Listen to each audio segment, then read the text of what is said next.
How to fix Valorant error code 50 on Windows 10.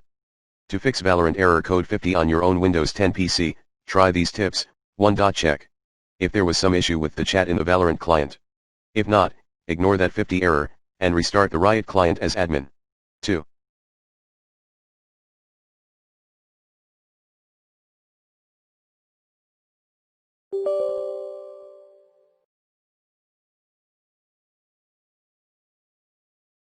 Try using the default settings in voice chat and VoiceOver section.